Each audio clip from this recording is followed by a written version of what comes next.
Alors, retour ici au stade Iba Mar. Merci pour cette seconde rencontre qui oppose l'équipe de l'ASC Ngaparou à Khairou Fadiar. Ngaparou habillé en jaune et noir, Khairou Fadiar en maillot blanc. Attention. Et très rapidement, je m'en vais vous donner la composition de ces équipes. Pour l'équipe de l'ASC Ngaparou, nous avons comme 11 de départ Chérif Ndjing, Ousmane Sen, Mohamedou Gaye, Hassan Sek, Mamadou Sarr, Abdoulaye Ndoye, Amadou Samb, Daour Diène, Gaston Deki, Ousmane Samba et El Hadji Mbaye Niang.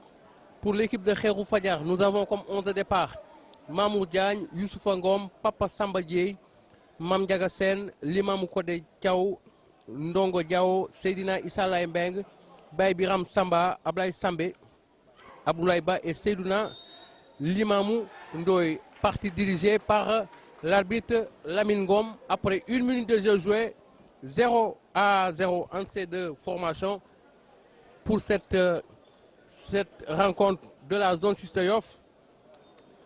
Arbitre Lamine Ngom.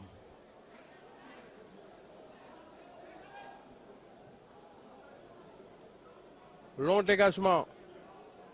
Ça tombe pour qui? Attention, qui va chercher un partenaire démarqué. Le capitaine, bousculé.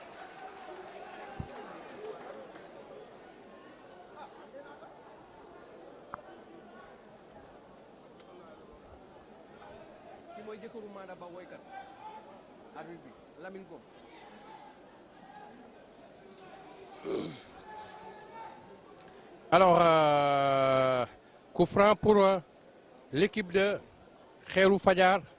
On préfère retourner en arrière pour le numéro 5. Il s'agit de Ndonga Diao. Ballon dégagé. On cherchait le numéro 2, Seydina Limamou Ndoye.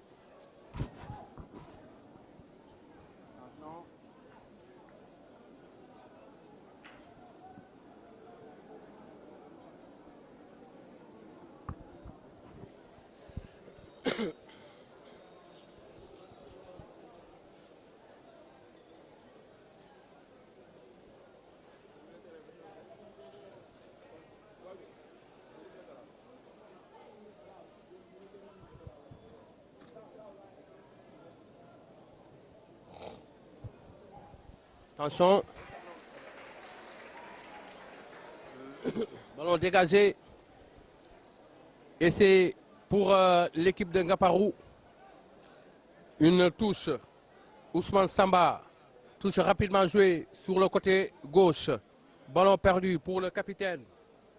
Youssouf Ngom. Attention, une balle dégagée de l'autre côté pour l'équipe de l'ASC Ngaparou. Attention, l'arbitre ne dit rien. Il essaye de passer, il ne passe pas. Ça joue bien. Attention, le ballon va sortir. Le ballon va sortir au profit de l'équipe de Khairou Fadiar. 5,50 m. Ballon dégagé. Récupéré par les jaunes. Non, attention. Youssouf Ngom, attention, dans la surface qui va s'engouffrer dans la surface de réparation. La frappe! La surface de réparation. La frappe!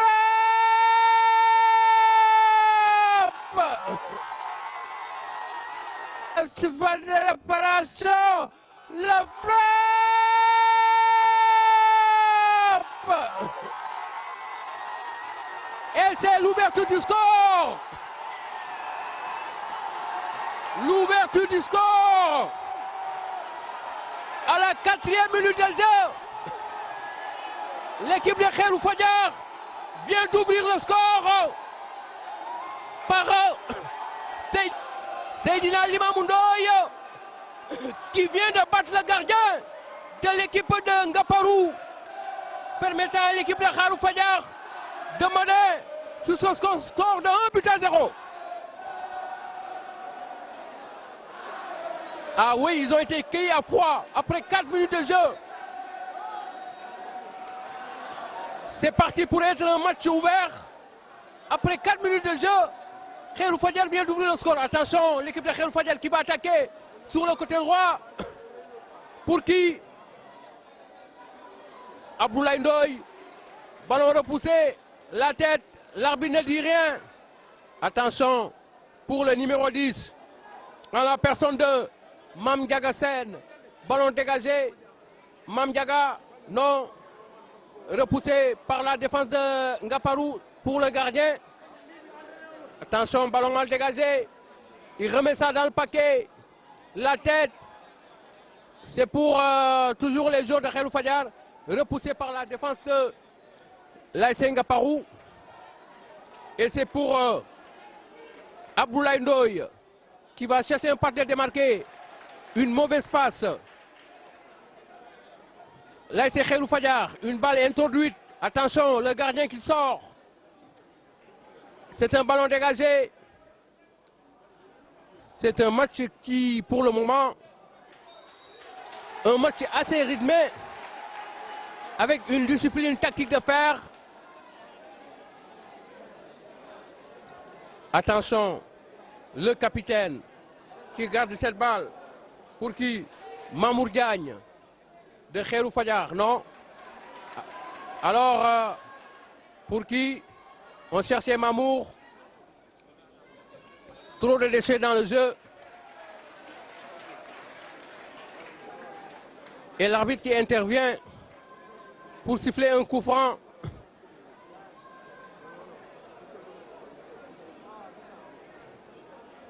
Ballon dégagé, repoussé par la défense de Khairou Fadiar.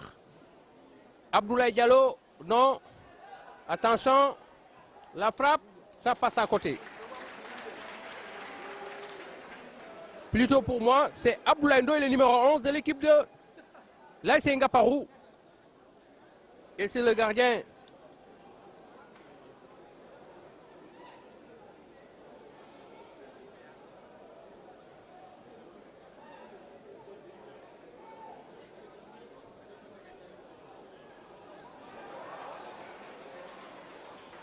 Le numéro 4.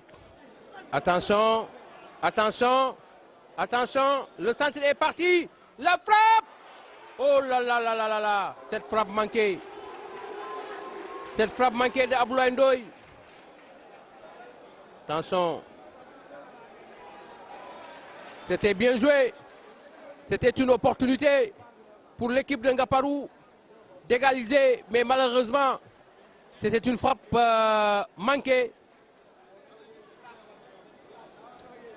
Et ça permet aux joueurs de Khairou Fadiar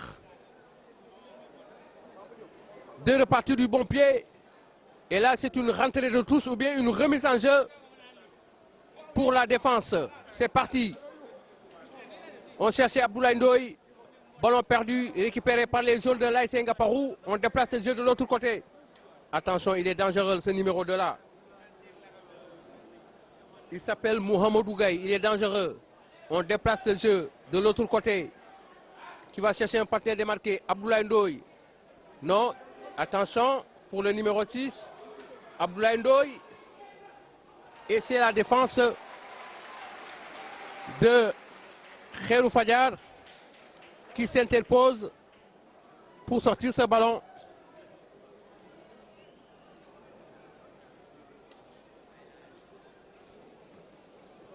Abdoulaye Ndoye. Attention ce corner tiré de la droite vers la gauche. La tête. Et le gardien est là.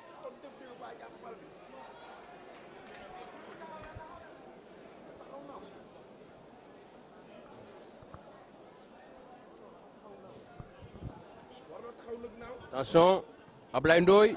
Il y avait une faute. L'arbitre ne dit rien pour le capitaine Mamour Diagne. Attention, ça joue bien. Attention, attention.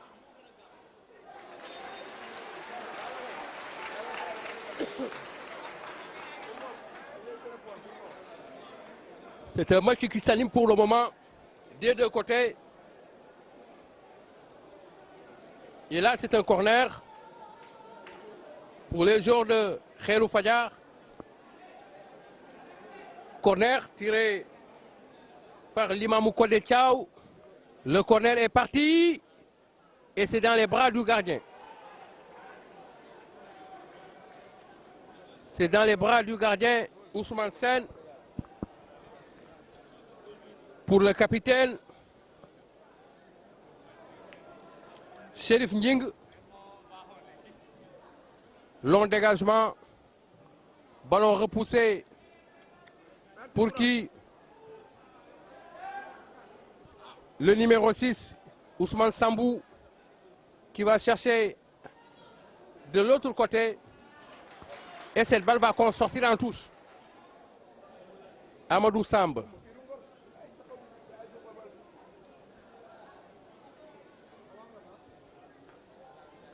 Il laisse le soin à Ousmane Samba. Ousmane Samba, une touche rapidement jouée pour le numéro 4 de capitaine, Chérif Nying. Le ballon va sortir 5,50 m.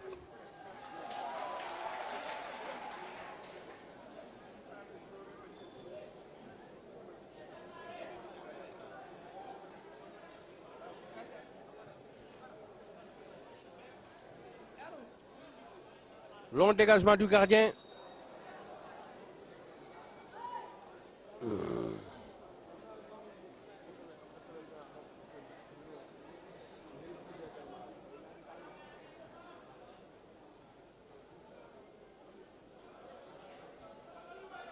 Attention. Ballon perdu.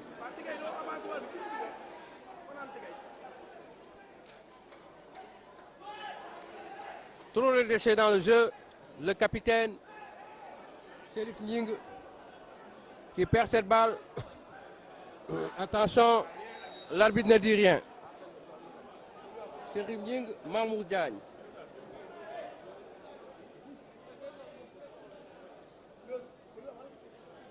Pour qui? Le numéro 2, Mohamedou Gaye, il est dangereux.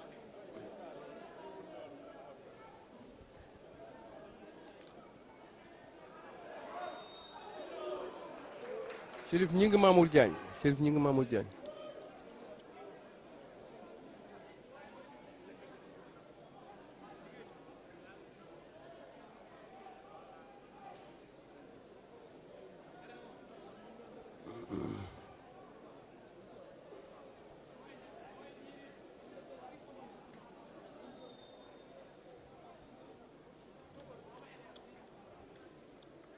Le ballon va partir. Long dégagement. La sortie du gardien. Heureusement.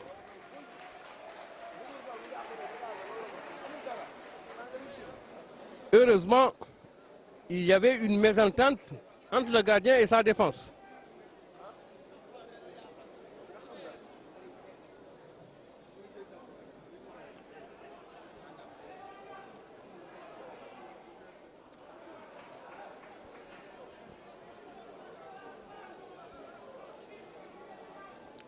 Le ballon est sorti. Attention, le centre est parti. On cherchait Mohamedou Gaye.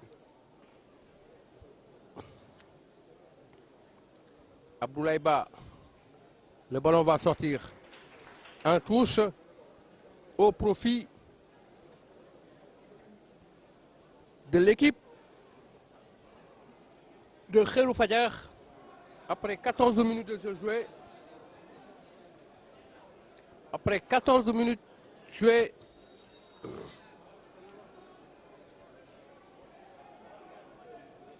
attention à cette balle. Abdoulaye Diallo. On cherchait qui? Mohamedou Gaye. Ballon perdu. Coup franc. Et là, c'est un coup franc. Après un quart d'heure, 1-0.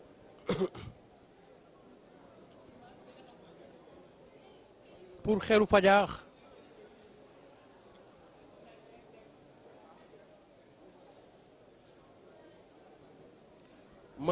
fàtte naa l'auteur du but fàtte naa ki dugal but bi yaa ngi may dégg dama ko fàtte noté sama kay attention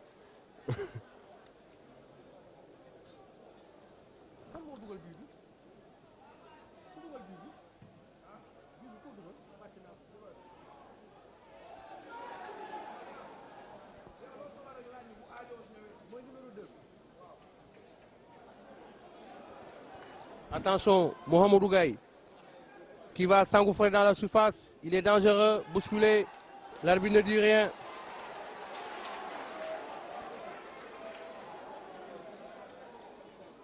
Pour qui dégager. On cherchait un partenaire. Et c'est pour...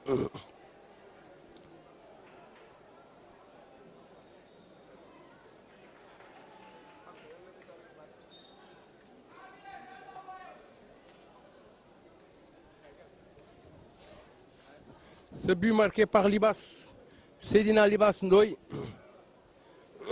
à la 4e minute.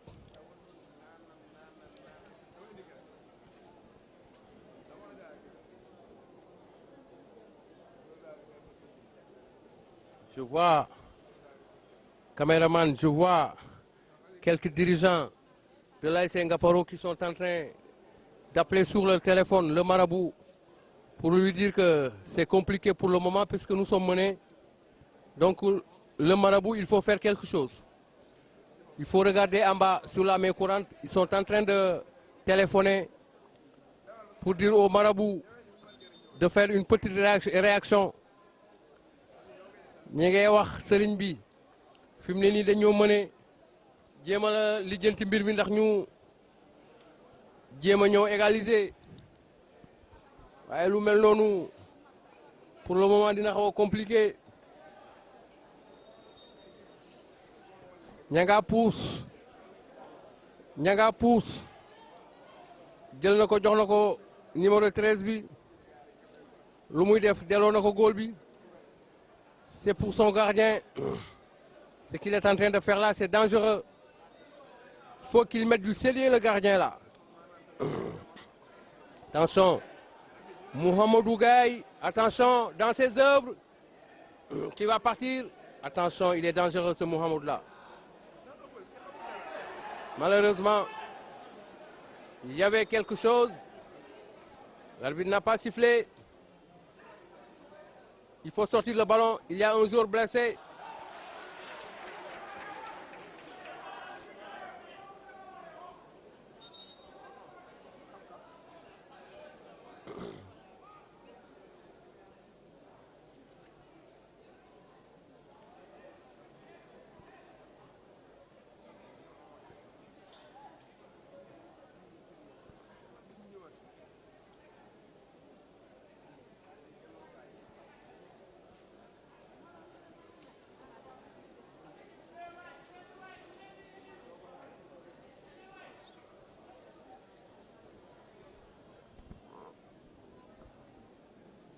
Ah oui, on est inquiet du côté de Ngaparou. C'est l'inquiétude sur les visages. Ils sont menés, les joueurs de Ngaparou. Et c'est tout à fait normal. Ils sont menés, ils sont inquiets. Mais ce n'est pas encore fini. Ça reste un match de football où tout peut arriver jusqu'à la 90e minute. Tant que l'arbitre n'a pas encore sifflé la fin, ils peuvent toujours revenir au score. Attention à ce coup franc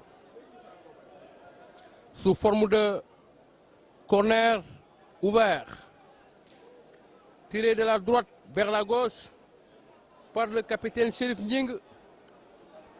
Attention, le coup franc est parti. Pour qui? La tête à côté.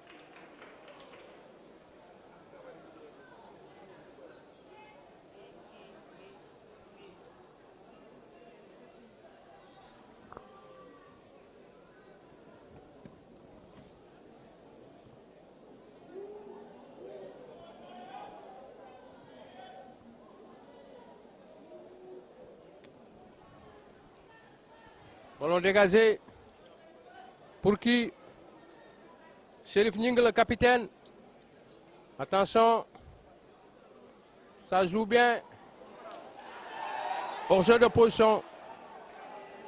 Amadou Samb. Hors jeu de position.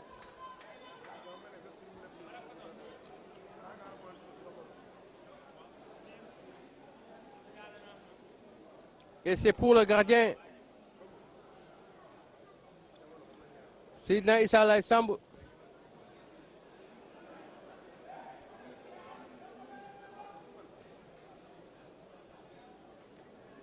Seydina Issa Laye Samb Mbeng. Le gardien, Seydina Issa Laye Mbeng.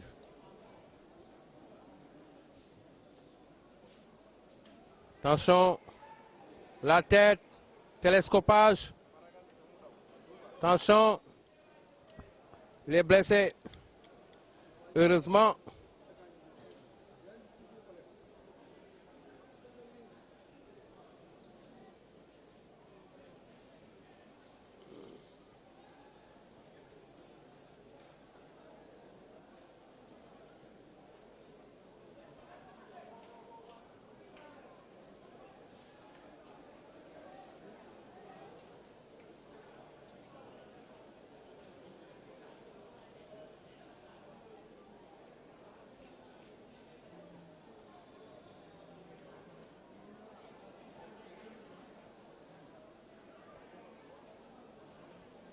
Qu'est-ce qui se passe?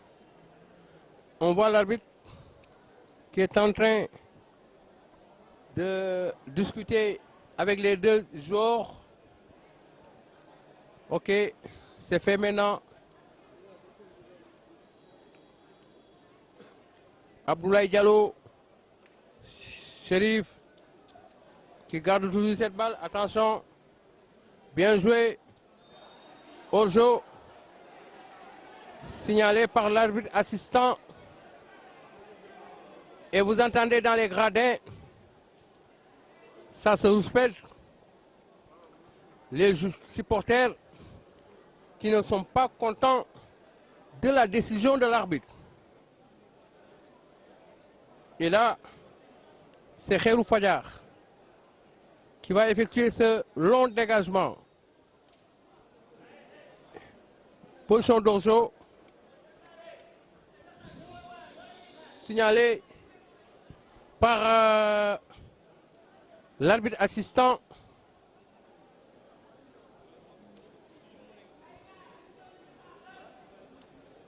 C'est fait. Repoussé par la défense. Et c'est pour son gardien, Seydina Issa Laye Mbeng.